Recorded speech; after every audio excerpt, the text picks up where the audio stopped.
Hey there all, this is a fan with too much time, and okay, so I think I made it. This is like the biggest cram I've done so far, which topped my last biggest one, which was the last video. So this time, guys, I'm gonna have to take a break. I love making these, and I challenged myself to see if I could go ahead and get out to episode 12 before I take my next break, but this one's gonna have to be a break. I plan to post some, to have some videos up for you guys, like I said last time, so I won't leave you hanging. There'll still be something there for us to talk about. I think that one of the topics I plan to tackle is gonna be some things that I think, in just my opinion, would reinvigorate some of the other factions in Warhammer 40K. Because I see that Games Workshop is doing a lot of awesome stuff right now and like moving a lot of lore. Some people like some of it more than other things, and honestly, there is no such thing as perfect change. And one thing that the lore has been lacking for as long as I can remember, for as long as I've been a fan, is proper movement and upgrading and attempts to do something new and interesting with it. And I just appreciate what GW has done so far. And even if there are a few things that are just a little weird, kind of like how in the stats, at least on the tabletop, Space Marines have become nearly the equivalent of Primaris, if not the equivalent, and that's kind of weird. It almost makes me feel like the Space Marines are just trying harder now, which is kind of a funny thing. I'm sorry if I sound very tired, by the way, because it is very late, and I just finished up the video, so that's why I'm gonna sound tired, right? But It's completely understandable. in any case, I thought that I might tackle some topics like what I was talking about before in the next video. But in this video, we got to see the Jedi flex a bit of their muscle, which, when they get together like this and form into an army, they have quite a bit of muscle to throw around, all things considered. And I don't think that's going to be particularly controversial. We have examples of Jedi, and remember that I'm not constraining myself down to the Disney canon, that in as many places as I can where it is not contradicted, I take legends into account. I love Star Wars Legends, and that's where a lot of my fun came from, so it's where I draw from a great deal. And you know what?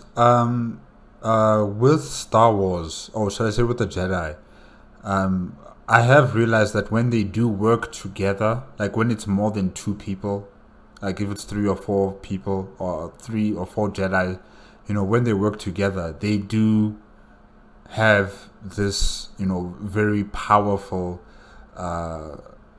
aura of attack or defense or something like that. Like they really are powerful when they work together.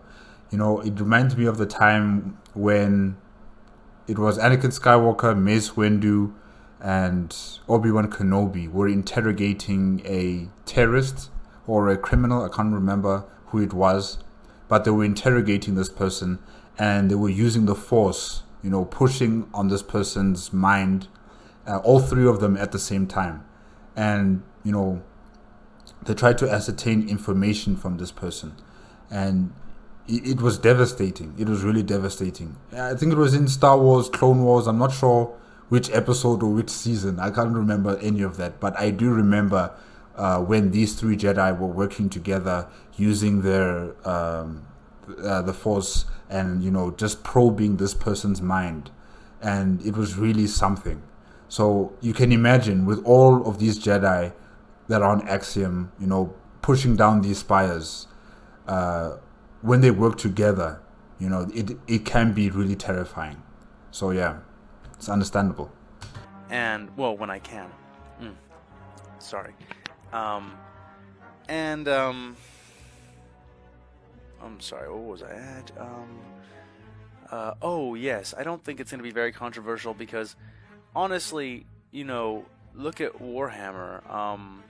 Go ahead and get together something like 1,000, 2,000 or more psychers in one army, and you might try to technicality that by saying, oh, well, I've got an army of Eldar, and they have a bunch of psychers.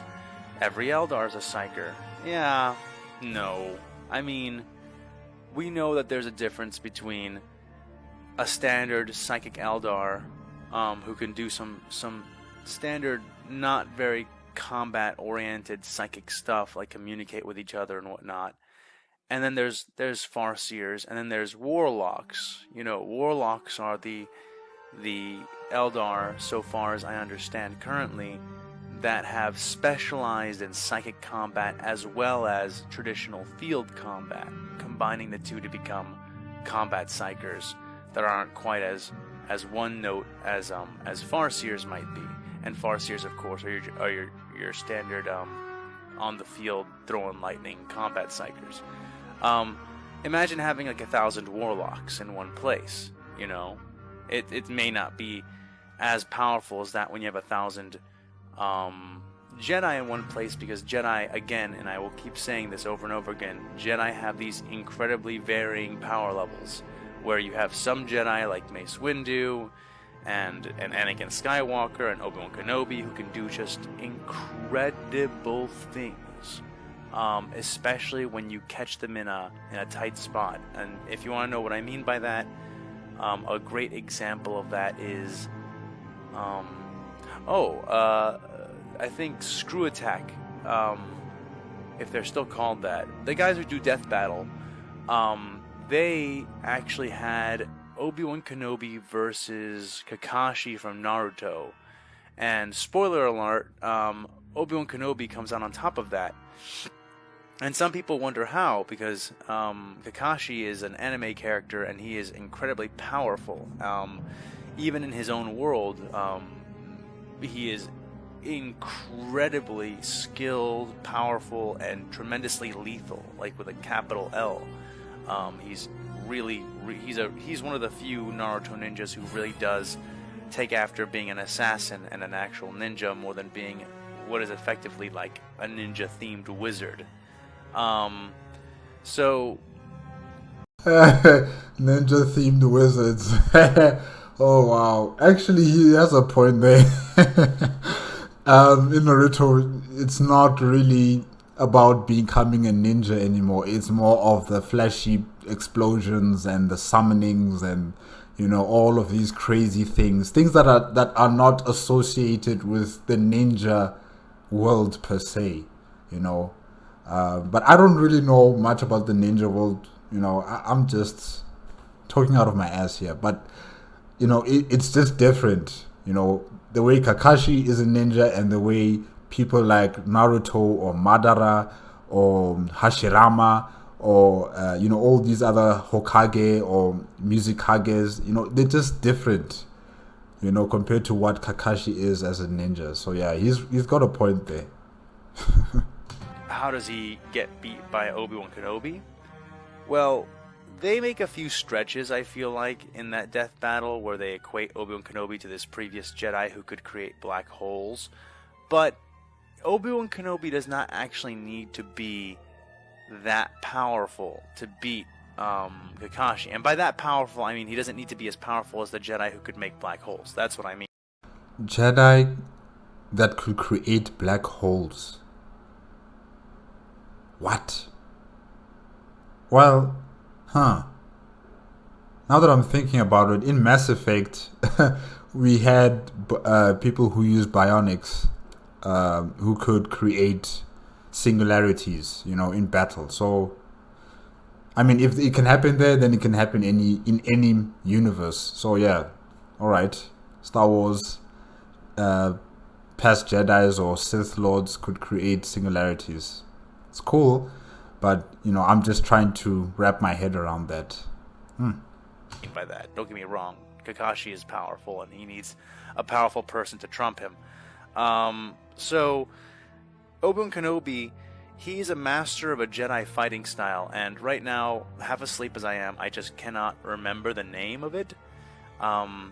but it's very easy to look up. He's a master of this fighting style. He was not a master of this fighting style back when he fought Count Dooku the first time, and Obi-Wan Kenobi is a little bit inconsistent with the way that he fights, and I have a personal theory that I'll get into that in just a second, but effectively, Obi-Wan Kenobi is a master of this particular fighting style among the Jedi, where once you are made a master of this fighting style, it's basically almost a rule that you can't really be defeated. Like, you have to let yourself be defeated. And it doesn't mean that you're gonna necessarily win. It just means that that damage can't reach you. And again, I encourage you to look this up. He's a master of this fighting style. It is like the ultimate defensive fighting style. And battles against Jedi like this can go on for hours and hours and hours, because the whole idea is that it's as close to a perfect melee defense as you can get. And interestingly, when he fought against Count Dooku the second time in Revenge of the Sith, he was defeated by Count Dooku. And I'm assuming he already mastered that fighting style. So, yeah, I don't know. And, you know, Kakashi is almost all melee, and even with his, you know, fireballs that he can shoot and things that are a bit more ranged, we do see plenty of examples of Jedi bursting fireballs like they're nothing, you know, moving it around. Like, people think that you can use fire to hurt Jedi, and sure, if you catch them by surprise. But if you don't, we have lots of examples of Jedi being able to split fire and basically just using a force wedge to create a shield that stops the fire from touching them. I just remember about Mace Windu when he was fighting on Geonosis, and who was it? Was it Boba Fett? I can't remember. But yeah, he was activating his flamethrower, and Mace Windu, he didn't have time to split the fire or block the fire. He just started jumping way up into the sky. Yes, his cloak, you know, had some of the fire on it, but then he was okay. You know, he even took it off and it's like, yeah, I'm ready to fight. So yeah, it's possible to get them with fire. You just need to surprise them. Yeah. Pretty easy. Now, I'm not sure if that'll work against something like a Melta weapon or something like that. Even if it did, I mean, imagine being a few feet away from a Melta torch. You know, even if you split that torch so it doesn't touch you directly, it'll still cook you. I'll do my research if that matchup comes up. You know, I'm not making any promises one way or the other right now, but it does not at face value strike me as something a Jedi should be able to do without being in one of those really, really powerful, varied power levels. Like, you know, when it comes to Yoda, I mean, we have some examples in Legends of Yoda doing things that are just, that put him on alpha level. Like, they make him an alpha level psyker in Warhammer 40K, and it's not really super consistent. And you might wonder, okay, if Jedi are so powerful and they can push these giant buildings over and stuff, why don't we see them do that to each other? They are powerful when they work together, but when it's an individual, yes, that person is still powerful, but not as powerful like when they work together, and that's why they were able to push those spires. That's what I'm thinking. You know, that's what I'm thinking. And like in their fights in the movies and whatnot. And there's sort of two answers to that. One is that the fights are not depicted like, it's the same thing with Space Marines, basically, or almost anything. Even like in Dragon Ball Z, the way that they fight each other, it's supposed to be that like they're fighting a lot faster than they gives off. You know, it's supposed to be that, oh, you have like a martial artist eye, so you can keep up with them, and you can watch them fight even when no one else can. And it's sort of the same rule in Warhammer a lot of the time, and it's the same rule in Star Wars when Jedi are fighting. It's supposed to be implied that they are fighting at a much, much faster speed. And even if it doesn't show that, that's more the limitations of our ability to film than it is what they're supposed to do. And one of the in-film like evidence for this that is really potent is in the first movie. They have a really hokey effect where they show you how fast, not the first movie, I mean in episode 1, sorry, gotta clarify that, they show you Obi-Wan Kenobi and Qui-Gon Jinn run away from the droidicas. And when they run away from the droidicas, they effectively use force speed, and they show you what it's kind of supposed to look like when Jedi move around. Really? I don't remember that from the movie. Phantom Menace, right? I don't remember. I'll have to probably check out that movie again one of these days and, see them use this force speed. But I never realized that, actually, yeah. And you don't really see that effect be used very much after that, because it's a very hokey effect, and I understand why they don't use it. But it's implied that they're kind of doing that all the time, and that even Padawans do this. So, yeah, just imagine that you have this army of a few thousand Psychers, and they may not be all as powerful as Eldar Warlocks, but they're close enough, and a few of them are more powerful, and a few of them are less powerful. It's a menagerie, but the point is that that's a shitload of psychic powers, and it's a lot that they can help cooperate with each other. That's what I was going to say, is that why don't we see Jedi use these powers against each other? One, it's kind of supposed to be implied that they kind of do, but two, why don't they just like throw each other and crush each other and like all the time? We see it happen a few times, like when Dooku throws Obi-Wan Kenobi, and every once in a while Darth Vader will grab somebody with a force choke in the middle of a fight, or Savage Opress will do that as well. Okay, so this isn't super elaborated on in Disney canon, but in Legends canon, this is talked about specifically, from my understanding, in the Darth Bane book, where when Darth Bane is being trained to be a Sith warrior, he effectively learns that there is an invisible bubble around Force users. This bubble has to be made on purpose. So if you're a Force user who is untrained, or you're not very good at it, your bubble will either not exist or it will suck. The bubble is like 1 part skill, 1 part strength. How strong you are in the Force helps you make the bubble stronger, and also how skilled you are helps you make the bubble stronger. In fact, in Star Wars, The Force Unleashed, I think it was the last mission when you had to fight against the Emperor. The Emperor had like a force bubble around him. It was like purplish in color, if I'm not mistaken. And he was really powerful with the Force. Of course, he is. Throwing objects at your player. But he had this force bubble around him. So yes, I think I understand what AFanWithTooMuchTime is talking about here. Because in that game, it just reminded me of that right there. That, the Emperor had something similar to what he's talking about. The bubble keeps the enemy's force abilities from directly affecting you.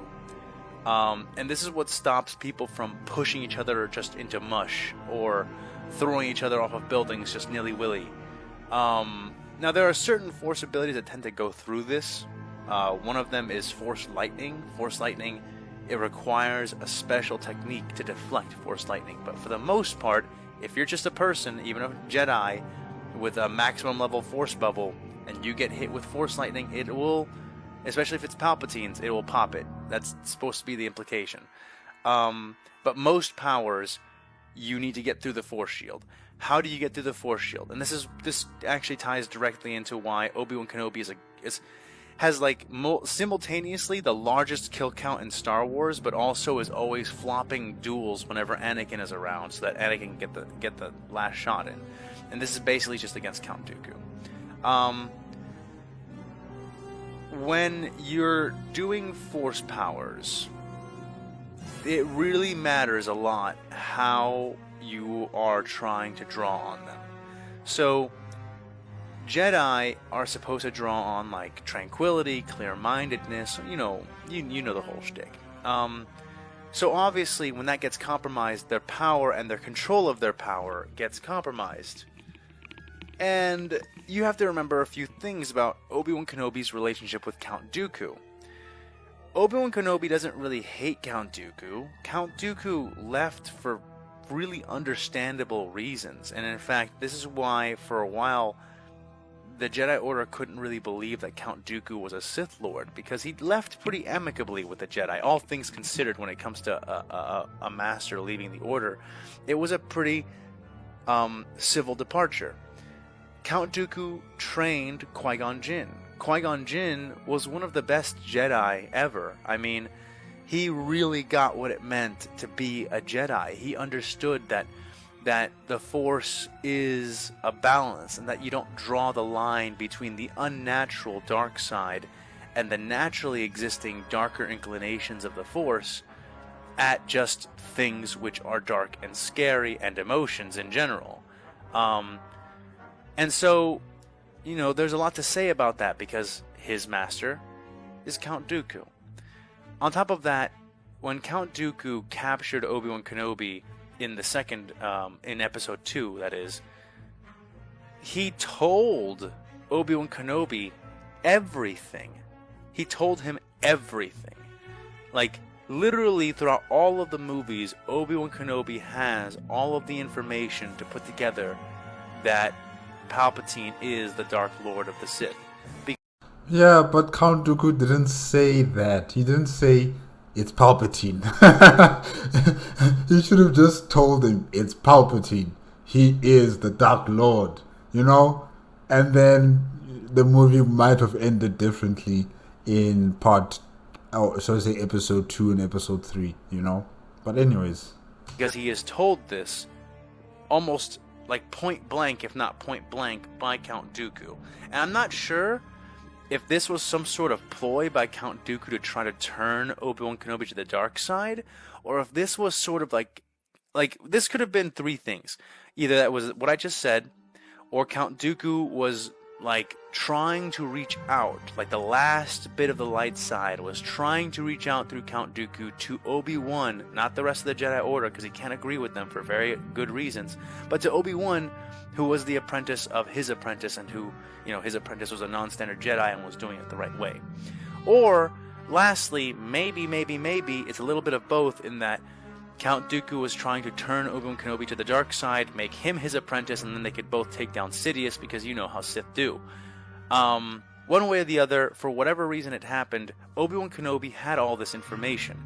And he's not a dumb man, so I can only imagine that he was in denial, and that throughout all of the Clone Wars, he's either just shoving this into the back of his mind, not wanting to believe it or consider it or think that it's real, wanting to call it all Sith lies, or the consideration of it is causing him tremendous turmoil. And one way or the other, whenever Count Dooku appears before him, that turmoil comes to the forefront. I mean, first of all, how hard can he really fight Count Dooku? The war will end if he kills him. I mean, very close to end at least. But at the same time, Count Dooku, Sith as he is, was the master of Qui-Gon Jinn, and has a weird honor sometimes, especially in the Clone Wars. And you see that it fluctuates. I mean, sometimes he's like the worst enemy to have, and sometimes Count Dooku has a weird dignity or honor that makes you think that maybe he's not all gone. So you can understand, my whole point is that you can understand why whenever Count Dooku comes into the room, Obi-Wan Kenobi, despite supposed to have, you know, having this really good force shield and all these abilities and being a freaking, like a weapon for the Jedi Order, because Obi-Wan Kenobi kills Darth Maul effectively freaking twice. Obi-Wan Kenobi takes down Darth Vader almost twice. I mean, you know, we don't know how that last bout would have taken if he decided to play it all the way out. And Obi-Wan Kenobi also kills General Grievous. I mean, Obi-Wan Kenobi is a freaking machine. The guy has so many kill counts under his name, and he's like the only Jedi in so long to have graduated from Padawan to Knight just on the merits of killing a Sith. Which, by the way, Yoda, Mace, don't do that. That's not very Jedi. I get that it's impressive that he can kill a Sith at Padawan level, but like, if you guys look at that fight, it's pretty clear that at least halfway through it, Obi-Wan started drawing on the dark side pretty heavily, and that's not very Jedi, bro. But whatever. Hey. You can't come here with that. Where's your evidence? Where's the evidence? That guy was just sweating, okay? Darth Maul was really pushing him. He was really pushing him. So, in any case, the Force Shield, it can get compromised by your emotions, especially if you're a Jedi. If you're a Sith, it's kind of harder to tell because your emotions fuel your power, but your power is naturally kind of out of your control if you go too far, so you're supposed to sort of walk a balance weirdly. Palpatine does it kind of well, but never well enough to stop himself from being killed by his own Force lightning. So, what can you do? But the point is that there's a Force shield around them that prevents them from doing this. If you wanted to equate it to something in Warhammer 40K, it'd be kind of like how Psychers have nullification zones around them, or they can practice a power that erects a nullification zone very, very close to them, but just like around them. I think that librarians can do that actually, and that's a very similar power. If anything, it's almost the same, except that it's just beefier. Like it really, really pushes. But that is how Jedi are able to throw tanks and crush buildings and do all these things, but not do it to each other. This is how Grievous was able to kill a bunch of low-level Jedi and just butcher them and take all their lightsabers and then be crushed one-handed by Mace Windu, who just sees him for a second and is able to do it. No force bubble. That's a problem, isn't it? So those things are there. But the point is that in the Legends canon, and even in a lot of the, not a lot, but in the newer Disney canon, we are also getting examples of how insanely powerful Force users can be, usually through examples set by Darth Vader, which of course we know that Darth Vader is one of the pinnacles, but Darth Vader is also dramatically weakened from his encounter with Obi-Wan Kenobi, cutting off all his limbs and severing a great deal of his body from the Force. By severing his body from itself. This is mentioned in a few things where Darth Vader is not the ultimate potential of Anakin Skywalker because of the injuries that he took. And those injuries, by the way, go far beyond just the removal of his limbs. Like, Darth Vader, as you can probably tell, can't breathe unassisted, and that's a really big problem for him. Like, a really enormous problem. And it's just the most visible aspect of a lot of internal damage that he deals with all the time. So yeah, I mean, when you take that into consideration, you can kind of understand why Obi-Wan Kenobi kind of thought that he had killed Anakin, and that was kind of going to be the end of it there, because the guy was burning from the inside out. Obi-Wan Kenobi does make quite a few mistakes, you know, but this mistake really cost the galaxy a lot of headaches. He should have pushed Anakin into the lava, you know.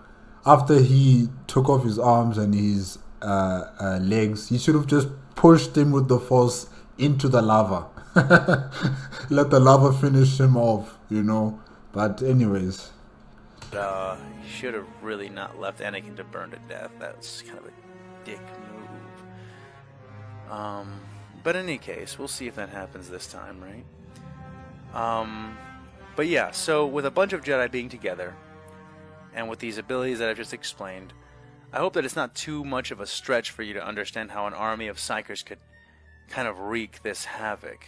And this is also, you know, even an army of Psychers, the Jedi, the people in Star Wars are still not quite, it's going to take them a while to really train up to the point where they're able to really understand how hardcore the 40K universe can get.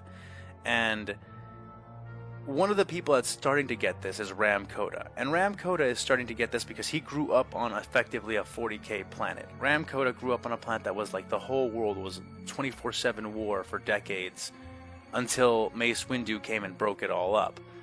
So when he looks at this stuff and he sees what they're doing in the camps and he sees what they did to invade Axum, Ram Koda is immediately like, okay, well, we want to fight these guys like we'd fight them if they were like the dominating empire and we were the rebels. We want to fight them indirectly. We don't want to come up against their big guns directly because we don't have guns that are as big. And our guns are kind of special. They're the Force guns, which means that We're not supposed to kill people directly with it. We're supposed to be clever and stuff. So Ram Koda, with all the things that he's learned, both from being a survivor of this enormous planetary war, and also from having grown up as a Jedi, after Mace Windu did the incredibly unorthodox thing of taking him into the temple at 18. That's all canon. Look that up. You know, well, that's Legends, but you know. The point is just that Ram Koda and Quinlan Vos, they are the two people, the two tag team that you really want when it comes to fighting an army like the 40K army, because they are two Jedi who have their toes dipped into the dark side. Quinlan Vos a bit more even than Ram Koda. And they both have experience with unconventional warfare. In fact, Quinlan Vos is known to use blasters. Quinlan Vos is known to go undercover. He has much fewer scruples than many of the other Jedi do.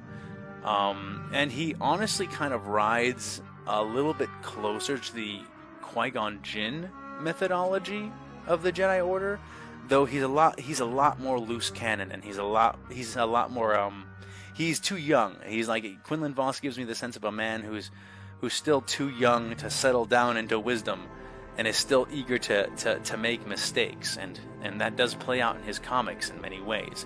Crazy that Quinlan Vos is a master.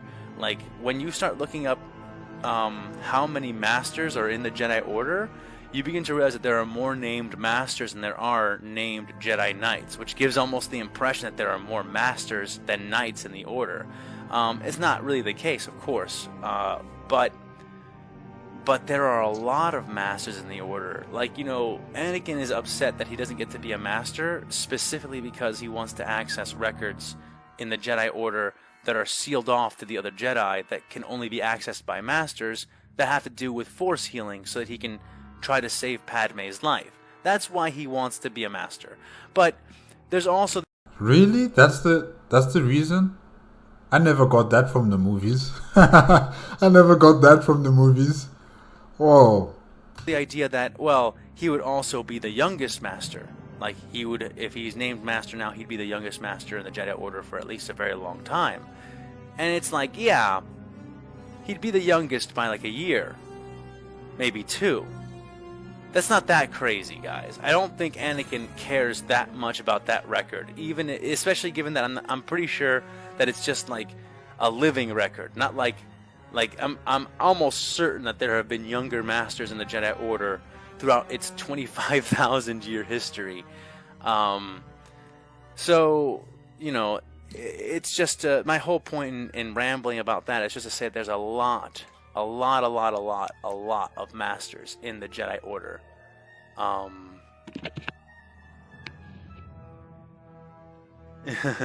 A lot of Jedi masters in the Jedi Order. And yeah, Jedi masters are supposed to be pretty powerful. But then again, I can't give Jedi masters an automatic power pass. I have to take every single Jedi individually, because they vary so much in power. I mean, you guys will see more as I write more, how I have to go into detail with each of these Jedi, and how there will be some knights who are more powerful than masters, and there will be some masters who are ridiculously weak. I mean, to give you some examples of the span here, we have Qui-Gon Jinn, an old, powerful Jedi Master who is incredibly strong with the Force, who gets defeated by Darth Maul. And then Darth Maul is defeated by his Padawan learner, who is young and inexperienced and brash. And while Obi-Wan is strong with the Force, I don't know that we can say with certainty that he has more midichlorians. God, I hate saying that metric. That he has a stronger connection to the Force than, let's say, Qui-Gon Jinn, you know? We don't know if he's stronger than that in that way. It's just like, so it's hard to power scale in Star Wars because of things like that. We have masters who just get shot off and they just die really easy, and then we have Padawans and knights. I mean, Sir Junda, straight up, just with the raw power of the Force, does 2 things which are pretty nuts. One, she forces Darth Vader down to his knees. Even Darth Vader's like, ooh, damn, yeah, you're strong in the dark side. You make a great Inquisitor. And two, and she's a knight, by the way. As far as I understand, and maybe I'm wrong about this. Again, I can be wrong about anything, so please feel free to correct me. Just do so kindly. But from what I understand, Cere Junda, who straight up forced Darth Vader to his freaking knees with just the Force, she's just a Jedi Knight. She was a Jedi Seeker, in fact. Like, not even a Jedi Knight that was specifically, like, about combat or telekinesis or anything like that. And she also creates a Force shield that is so strong that Darth Vader is sitting there in person with all the things that we've seen him do in the Disney canon, which is getting to be extreme. Like, he's basically killed Godzilla, by the way. And I don't mean a Zillo Beast. I mean, like, another Zillo Beast-esque creature that he's now the only person in the galaxy to have ever killed one of these things. And to kill it, he's lowered the entire, like, survival rate of the species by 86%. It's pretty nuts. But the whole point is just that Darth Vader is a monster. He's got super strength at the wahoo. Like, he doesn't just have Robot Man super strength. He's got Robot Man on Force Crack super strength. And he's sitting right in front of Cere Junda trying to kill her. Or Cere Junda trying to kill her. And forcing his lightsaber at her. And she's creating a Force shield that is legit getting in between Darth Vader's lightsaber and her. And doing so for an extended period of time. And this is a really, really incredible thing when you actually begin to understand how much brute strength Darth Vader can bring to bear. And she, again, is a Jedi Knight. And she's doing things that Jedi Masters can't even begin to attempt. That they can't even, like, so many Jedi Masters have gone to fight Darth Vader and cannot hold that lightsaber back no matter how hard they try. So yeah, it's just that every single Jedi needs to be taken individually, because no matter what their ranks are, their actual ability in combat is extremely variable. And then, you know, once the Jedi get really desperate and they start digging into their order for things they can start using against the 40K universe, they're gonna find things, and it's not things that I'm gonna make up. If you've been keeping up with the chase after and eventual death of Jocasta Nu, who is the Jedi librarian. Yeah, I'm not really well versed in this. So I'm just going on your, experience and your knowledge on this. I have no idea. Who is like the most badass Jedi librarian ever. Which, by the way, no, Jedi librarians are not like a cheeky term, like how Space Marine librarians are actually demigods. No, Jedi librarians are supposed to be much less impressive than your standard Jedi Knight who's combat ready. Well, no one told Jocasta Nu that, because she took Darth Vader for a frickin' ride. But one of the things that she ended up busting out was a lightsaber gun. It is a gun that has a slot where you put a lightsaber that then, like, hypercharges the lightsaber beam into a laser that can melt through what looked to be close to damn near anything. It looked like you were firing a lightsaber as a blaster bolt. It has, like... Lightsaber gun. Wow. And how many times can you fire it? And when you fire it, is it like a blaster bolt? Does it just come out like a piece of it? Or is it like a long, extending... lightsaber that just hits whatever is in front of it? Is it like Ichimaru Gin from Bleach, his Zanbakuto?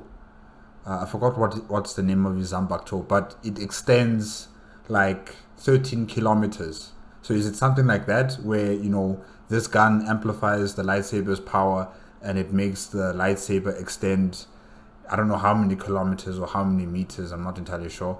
But, it does that? Or is it like a blaster gun that it just shoots out lightsaber bolts? Yeah, I just need to know. 3 or 4 shots in it before it melts your lightsaber. But it's an incredibly hardcore weapon, and it's sitting in the Jedi Temple right now. And I'm telling you right now, while Aura might and things that are similar might be able to take shots from things like that and not be destroyed by them.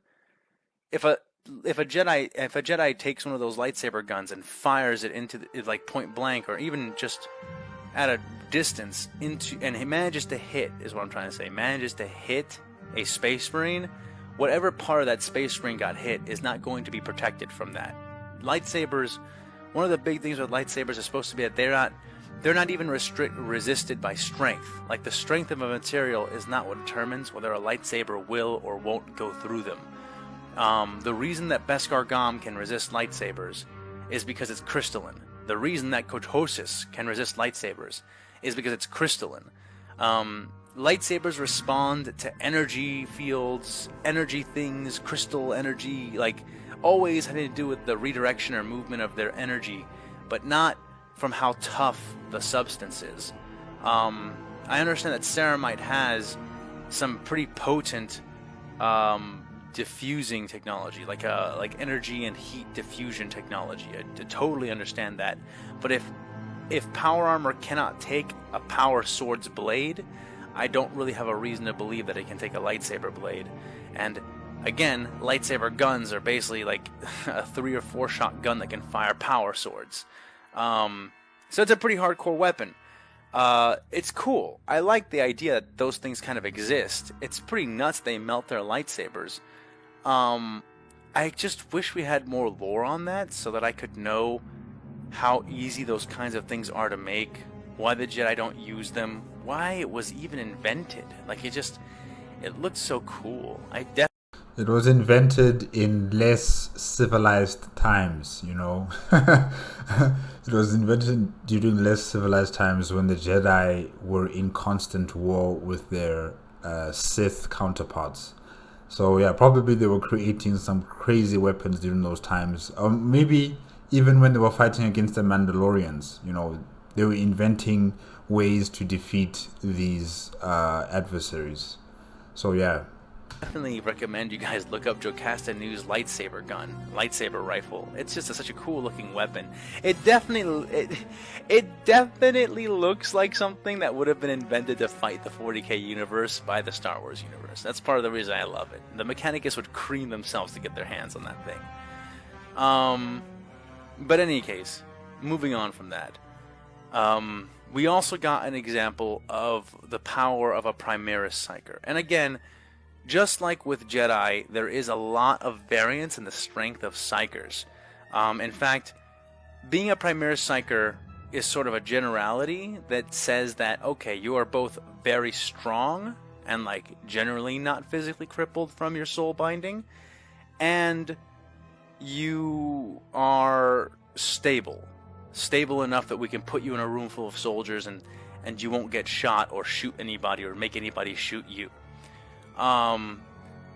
That's sort of what a Primaris Psyker is. At that point, though, there's like a huge variance in their strength, but it's not as huge as with Jedi. I mean, you have some Jedi who can't fight.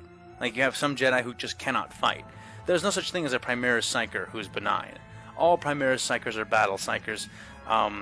In fact, there are, I think, I don't know the names of them, but there are groups of Psykers that are deployed in groups that are less powerful than Primaris Psykers, and they're deployed in groups specifically in order to bolster each other's power so that they can be effective in combat.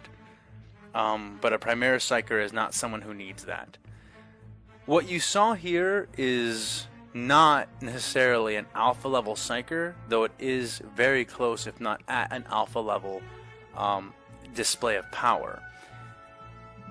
The way that the Force is used in Star Wars differs tremendously and affects the individual tremendously differently depending on what kind of Force tradition they are following. The Sith sort of rotting away or becoming corrupt looking as they live and use the dark side is an example, but there are dark sider factions that don't show the same kind of corrosion, or conversely show a much more enhanced and advanced form of that corruption, that bodily corruption. And the best example of that I can think of is the Sorcerers of Rand, who are just an incredible thing. All of this to say that when you're seeing the Imperium use its Psykers, in context of the Star Wars universe, they are still using the Force. The Force is the Warp is the Force. But there are just a few differences. But one of the big things is that you might see that, okay, well, when was the last time a Jedi drew upon the Force so much that he destroyed himself? That is not how the Jedi tradition works. You won't really get that sort of effect out of a Jedi because they're just not there. This is not how their tradition has enabled them to draw power from the Force. Whereas with the Warhammer 40K universe, Psychers and Force users effectively have been made to be extremely sacrificial. In fact, Palpatine is going to have a very rude awakening when he begins looking into how the Imperium runs its Psychers, because he's going to realize that 90% of them are fucking telephones, and the other 10% are slaves, or treated very badly, and it's going to be anathema to him. Like, he's going to be like, what is this twisted, weird thing that is so close to what I want to run, but is also the exact opposite? Psychers are incredibly self-sacrificing in this universe, and they have found ways in Imperial Psycher training and battle training, without even knowing it, like without understanding that they have actually made this into a tradition, and that there are ways of doing this that don't involve doing it this way. Without understanding that, they have made use of different techniques of harnessing and turning the warp into a weapon. Now, part of this is just that the warp in their universe is naturally extremely, extremely damaging. You can't really use it and work with it without hurting yourself in some way, at least over time. That's not really the case in Star Wars, but that is how their mechanism is meant to deal with it. So you got an example of him thinking that he was going to pop, and he had no idea that he'd be able to draw in this much power. The reason you were able to get this kind of kick out of this last stand moment from Gak the Psyker is that Gak is a powerful Psyker, giving up his life to do something he thought was really important, and he punched much harder than he actually needed to punch. Not necessarily to lift the buildings, but when it came to drawing in power. He thought that he would have to be fighting with demons in his body that would be trying to possess him as he draws in all of this reckless energy, and that the very last thing that he would be able to do would be to destroy himself to stop himself from becoming a demon gate or some sort of portal. And this was kind of like the fight he was getting ready for, and he thought, I'll be able to maybe hold up one building and maybe use it to save the people that are right near us, like right near me right now. But there were no daemons. There was just the dark side. And what is the dark side? The dark side is the Chaos Gods before they've been fed enough to become self-aware. That's exactly what the dark side is. That's interesting. That's interesting right there. It is indulgence. It is craving for power. It is desire for violence. It is desire to live forever. It is literally the Chaos Gods, and maybe a few more. Just unconscious. You know, still just ambient energy. And the Psychers of the 40K universe are trained to deal with much more powerful temptations than that. So he absorbed it all, and what would have made a normal Force user in the Star Wars universe fall to the dark side didn't really occur with this Psyker. And in large part it's because while the Psychers in the 40K universe are almost all universally, if not all universally, drawing upon the dark side of the Force all the time, they don't fall to it almost at all. Because falling to the dark side here would be falling to chaos over there. So you might say, how can they use the dark side so much and not fall to it? It's selfless. You will find that almost all the Psychers in the Imperium, with the exception of like some Inquisitors basically, are selfless. By their very nature, even when they're trying to be self-serving, they are forced to go into tasks or duties or things that require they give of themselves for a greater thing. Yeah, this indoctrination and this teachings that they get before they become these battle psychers. It's very effective. Very effective. If they are so selfless, then definitely it's something that they developed over time through education and through indoctrination and memory mind wipes or something. So yeah. Psychers aren't allowed to enjoy being psychers unless they're inquisitors. This is not necessarily a universal rule, because nothing is universal, but it is as close to one as you get in the Imperium of Man. If you are a psycher, you, more than your fellow, are currency for the Imperium. You are a vital physical resource that needs to be exploited and used, and you're also a tremendous threat to everything and everyone around you. So you're trained to be selfless and self-sacrificing, and even the examples of psychers being selfish in the lore that we have, where they don't fall to chaos, they're still, by the judgment of someone like Palpatine, undeniably and disgustingly selfless, in that they're literally destroying themselves for this Imperium and for some vague concept of an emperor. Boy, he would love to be that emperor. He'd even love it if he could have every other Force user be treated like a slave or a piece of equipment. But like, it's his wildest dreams, It's his wildest dreams to be like the Emperor from the Warhammer 40K. There they worship the most powerful psyker like a god. They worship him. They build entire civilizations after him and stuff like that. And with the Emperor from the Star Wars side, all he has is the Death Star, and he's wearing his black clothes, but no one worships him really. They're either afraid of him or they are rebelling against him. So he just doesn't have the type of loyalty and zealotry that the Emperor from the Warhammer 40K has. And he wishes he would have something like that. But not if he can't be the Emperor at the top of it all.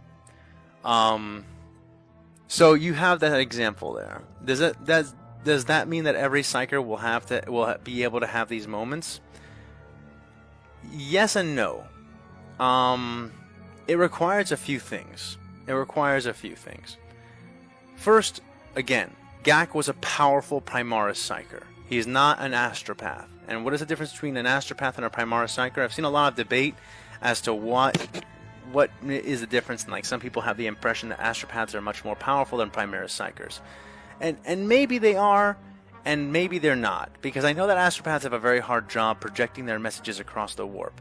However, astropaths are almost unanimously, one and all, messed up from their soul binding. They touched minds with the Emperor, and it was so intense their eyes gooified, or their limbs got like shocked and now they can't walk normally, or they have a permanent limp, or bones were straight up broken and mended the wrong way. Primaris psychers sometimes have an effect of this, and you see how Gak's personality is unhinged, but physically, traditionally, they take their wounds on the battlefield, not from their soul binding, and from the use of their powers over time, not from again, their training and their soul binding. So the impression that I get is that while astropaths must all be of a certain psychic power level, their physical health is what keeps them from being useful in combat. And the ones who are useful in combat are usually taken along as part of command squads for the purpose of communications, but they're not like Primaris psychers, who are meant to really go after the enemy personally. And so that's kind of the impression that I get. So I do get the impression that there are Primaris psychers who are weaker than astropaths, but I also get the impression that there are several who are much stronger. That the Primaris psycher thing is much more a combination of how strong are you and how messed up did your soul binding get you. And if you're okay enough on both categories, you can qualify if they think they need more of these battle psychers, because we know that the Imperium doesn't actually like to do that if they can avoid it. And for good reason. So, Yeah, it is my rambling. Very sorry, is very late, so So my rambling is on extra charge, turbocharge. I got wrath dice on my rambling. But yeah, so you can see how absolutely lethal it can be to have this many trained battle psychers coming after him. And again, it's something you should keep in mind too, is that the Jedi Order has already lost quite a few Jedi to these guys. Anakin has come out saying, hey, we're all gonna die if we don't retrain the Jedi Order. Tarkin has basically stripped down the Jedi in his little speech there, which, by the way, loads and loads of Jedi and Jedi Masters specifically have gotten their hands on all the recordings from those meetings, and of course they saw what Tarkin had to say and how he's ready to replace the entire Jedi Order. And some Jedi agree with him. Sindralig is one of them. But many Jedi think that they have to step up right now, and the fact that we have syndicated commanders like Tarkin saying that the Jedi need to be replaced entirely, and then also pointing to actual events that show a bit, like what you could call Jedi incompetence. They want to take it up. They want to take it a step up. And this is already forming a divide within the Order of those who want to push forward and become more extreme, and those who want to temper themselves. Now the funny thing is that Tarkin is wrong. What would have happened if they had only pulled back 80% or 85% and left 15% of their forces sitting on an axis? I mean, Davik Thune would have murdered them all, is what would have happened, because there's no way that 15% of their forces could have held against Space Marines. It's the funny thing is that he's wrong. Tarkin is wrong, but the Jedi don't know that he's wrong, and Tarkin's not going to tell anybody, because he does. And I've been saying this. I've been saying he is wrong. His plan was whack. It was just not going to work. It was not going to work. Doesn't think he's wrong. He thinks he's right. But Tarkin is wrong. And if somehow those Jedi and those clone troopers, really, that's what it would have been, clone troopers, managed to hold against Space Marines and fight them off in a few decisive encounters, then absolutely Davik Thune would just call back his battle brothers and blow the freaking factory up. He's already raring to do that because of his experiences having to do with the Cadia system, and how he sees this system being in its place.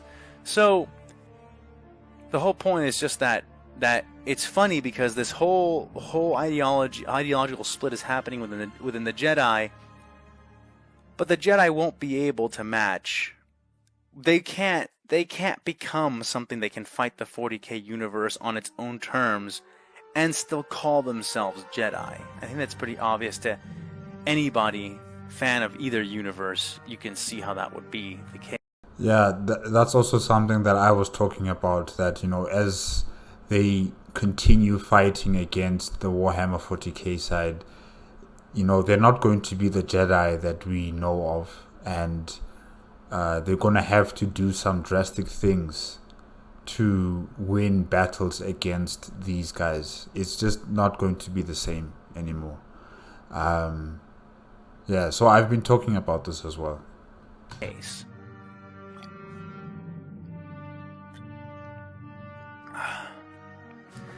So, enough about that. There will be more examples, and there will be Jedi who learn things from the Imperium, and there will be Imperials eventually that learn things from the Jedi in various ways. I think that the various ways will delight and surprise many of you. We'll just have to see. But no, from the Warhammer side, no, it's not going to be delightful, because I know what those guys do. They dissect people, they torture people. But definitely stay tuned for that. In any case, it is very late. My mind is no longer keeping track of what it is that my mouth is doing. And it is at moments like these that my warning alarm goes off and tells me that I should start closing up shop. I will try to be around for when the premiere goes down, which I guess if you're listening to this, the premiere is about to end. I'll try to be there, but if I'm not, please have mercy. I'm probably sleeping. But that being said, I hope you guys have a great day, great week, and I'll see you next time.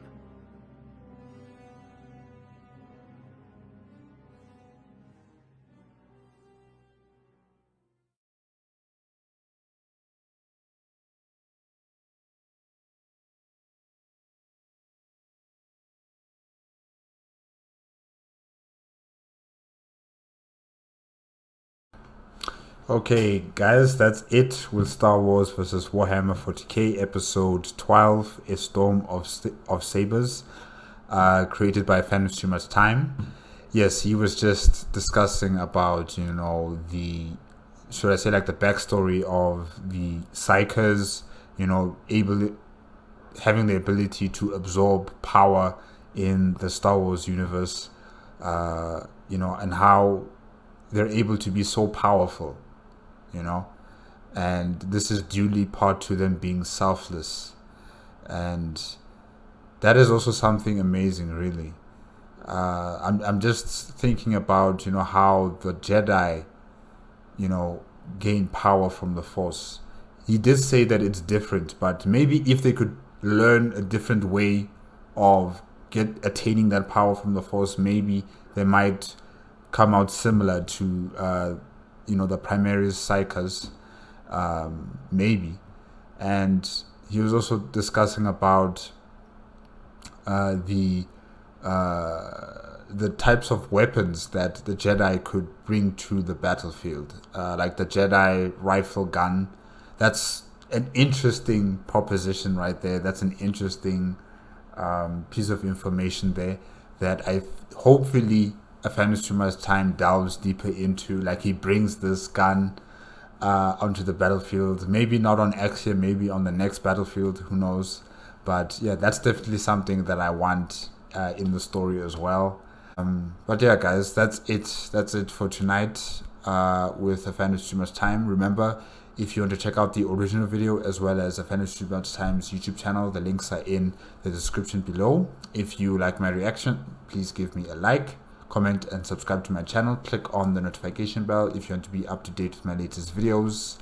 And yes, I'm also tired. It's like 3 hours and 5 minutes that I've been here reacting to this video. It's been good, but now I'm also, you know, tired. So this is goodbye. Until next week, Thursday, hopefully. Yeah, if everything goes according to plan with electricity supply. But yeah, good night, guys.